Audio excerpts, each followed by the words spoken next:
નમસ્કાર. ઓમ નમો ભગવતે વાસુદેવાય. ઓમ નમઃ શિવાય. મિત્રો, આજે 14 નવેમ્બરનો દિવસ એટલે કે ચતુર્દશી એટલે વૈકુંઠ ચતુર્દશીના આજના દિવસે ભગવાન વિષ્ણુ અને ભગવાન શિવની પૂજા કરવાનો પવિત્ર દિવસ છે.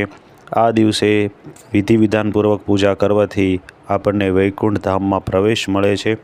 આજનો દિવસ હરિ અને હરના મિલનનો દિવસ છે અને આજના દિવસે વૈકુંઠના દ્વાર ખુલ્લા હોય છે. એટલે આજના દિવસનું વ્રત અને આજના પવિત્ર દિવસે પૂજા વિધિ કરવાથી વૈકુંઠ ધામમાં પ્રવેશને પાત્ર આપણે બનીએ છીએ. તો આજના પવિત્ર દિવસની આપ સૌ લોકોને શુભકામના. જો આ વિડીયો આપ લોકોને ગમ્યો હોય તો ચેનલને અવશ્ય સબસ્ક્રાઈબ કરી કોમેન્ટમાં ઓમ નમઃ ભગવતે વાસુદેવાય અને ઓમ નમઃ શિવાય લખશો.